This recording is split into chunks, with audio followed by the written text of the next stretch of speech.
pessoal, então vou falar aqui sobre a unidade 1, tá? A unidade 1, ela traz os conjuntos numéricos, então, conjuntos numéricos. Preciso saber quais são esses conjuntos numéricos. São números que a gente consegue ordenar cada um em seu conjunto. Então, o primeiro conjunto numérico que a gente vai falar aqui é sobre os naturais. O conjunto dos números naturais é 0, 1, 2, 3, 4, 5 e assim por diante. A gente chama ele de infinito. Quando tem esses três pontinhos aqui, é o conjunto infinito, ou seja, são todos os positivos, ó, são os números positivos, tá? A partir do zero. Então, a partir daqui, 1, 2, 3, 4, são todos os números positivos, tá? Então, a gente pode dizer que o conjunto dos números naturais, a gente representa pelo N, esses aqui são naturais, certo? Representado pela própria letra N, então são todos os números positivos e ele é um conjunto infinito aí.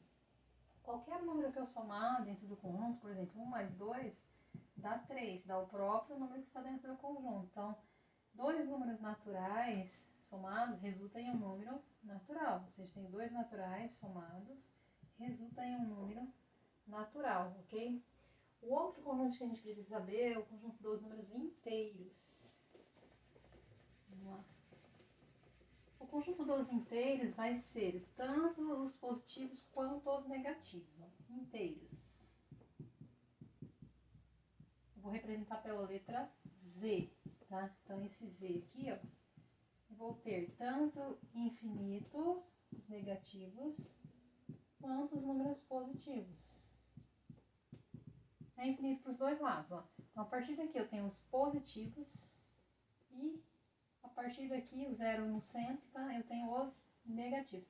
Então, todos os números positivos e números negativos fazem parte dos conjuntos inteiros. Inclusive o zero tá aqui, o zero é neutro, tá? Então, todos os positivos e os negativos. E dentro desse conjunto aqui, existem os subconjuntos dos inteiros. Se eu colocar lá, ó, esse conjunto de um asterisco em cima, indica que eu tenho que excluir o zero desse conjunto. Então, ele vai ficar todos os negativos, todos os números negativos aí. Menos 3, menos 2, menos 1. Excluindo o zero, então, 1, 2, 3, 4 e assim por diante, tá? Então, aqui, ó, você percebe que eu excluí o zero desse conjunto quando eu tenho esse asterisco aqui. O outro subconjunto, a gente tem os positivos. Então, a gente colocar os positivos excluindo o zero, olha lá. Então, eu vou colocar todos os positivos, que é 1, 2, 3, 4, e a partir daqui, ó, certo? E assim por diante. E o outro subconjunto são os negativos. Então, se eu tenho aqui os negativos, então, menos 3, menos 2, menos 1, a partir daí, excluindo o zero. Então, eu tenho esses três subconjuntos aqui que fazem parte do conjunto dos números inteiros, tá? Lembrando, o conjunto dos inteiros eu tenho todos os positivos e todos os negativos e o zero faz parte do centro aqui, como se a gente fosse uma reta numérica, tá? Eu tenho o asterisco em cima, indica que eu tenho que excluir esse zero do conjunto. Quando eu tenho um asterisco positivo, indica que eu tenho que excluir esse zero e ter só os números positivos aqui. Quando eu tenho um negativo aqui, ó, e o asterisco, excluindo o zero, somente os números negativos. Então, aqui eu vou ter somente os números positivos e aqui somente os negativos. Certo? E o outro conjunto que a gente precisa saber é os racionais e irracionais.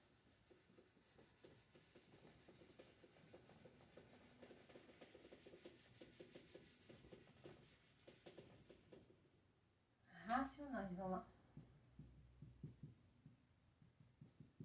E eu tenho os irracionais. Esses racionais eu vou representar pela letra Q, certo?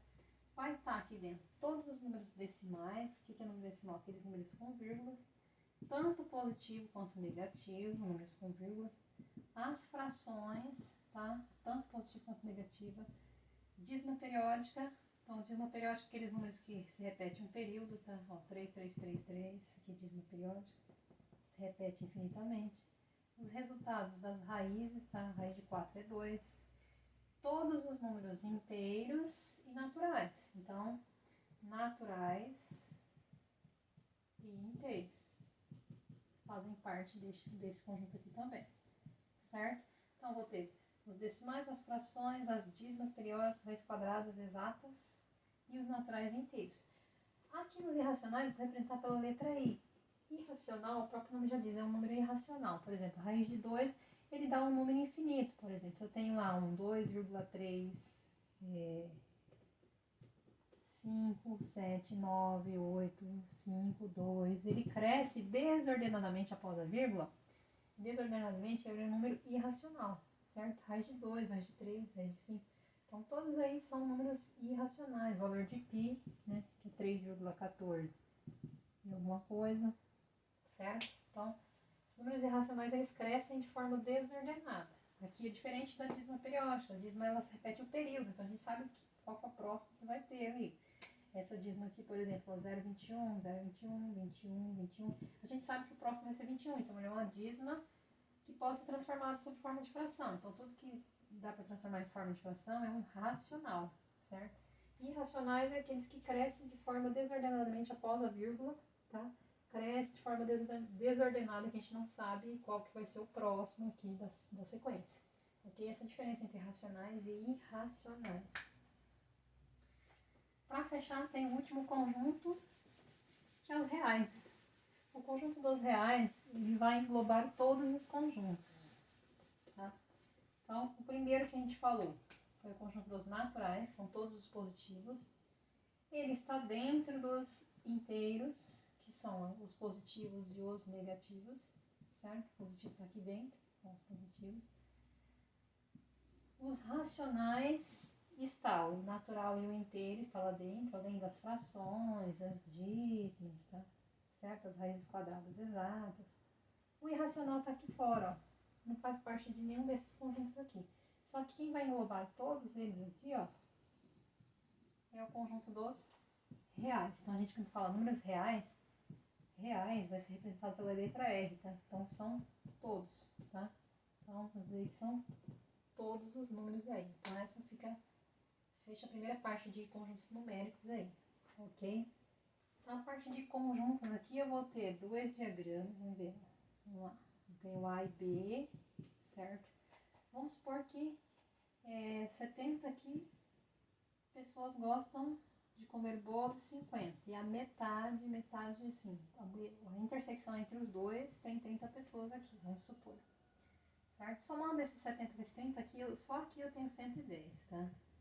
E somando esse 30 com esse 50, eu tenho 80. Certo? Se eu perguntar quantas pessoas fazem parte do conjunto A, não é só 70, tá? É 70, mas as 30 gostam de salgar, vamos por aqui. Essas 70 gostam só de bolo e essas 50 gostam de salgado. E essas 30 gostam de bolo e salgado ao mesmo tempo. Certo? Então, isso aqui seria a intersecção, ó. Esse 30 aqui seria a intersecção que a gente representa com o U virado de ponta cabeça, a gente representa a intersecção, tá? Então, essa parte aqui, ó, faz parte dos dois ao mesmo tempo, intersecção de A e B, do conjunto A e B, então tem 30 pessoas aí. Só do conjunto A eu tenho 110, e só do conjunto B eu tenho 80, certo? Se perguntar só bolo, seria só 70, só salgado seria 50, então é assim que a gente analisa os diagramas aí, ok? Certo? Se eu pedir a união, então a união vai ser todos, inclusive quem está no meio, ok? Ainda falando de diagramas, falar um pouquinho sobre funções. Então, se eu tenho aqui uma função, conjunto A e conjunto B, você tem valores aqui, ó, por exemplo, 1, 2, 3, e aqui 1, 2, 3, 4, 5, certo? Eu tenho funções que ligam, ok? Então, esse aqui, ó, esse primeiro conjunto que a gente vai chamar de D, que é o domínio da função, tá? Seja uma função f de x, eu tenho esse domínio e tenho o CD, que a gente vai chamar de contradomínio, certo? Então, eu vou escrever aqui contradomínio. Se eu pedir quais são os valores do domínio dessa função, aí seria o conjunto A, 1, 2 e 3. Esse seria o domínio da função, então seria o conjunto A. E o contradomínio da função seria o conjunto B ali, ó. O contradomínio seria os valores que estão no conjunto B. 1, 2, 3, 4 e 5, certo? Se eu pedir a imagem, eu que está ligando cada um lá, certo? A imagem de 1 é 1, a imagem de 2 é 2, a imagem de 3 é 3 aqui nesse conjunto, certo? Então, quando estiver falando de domínio e contradomínio, primeiro sempre é domínio, segundo é o contradomínio aí da função.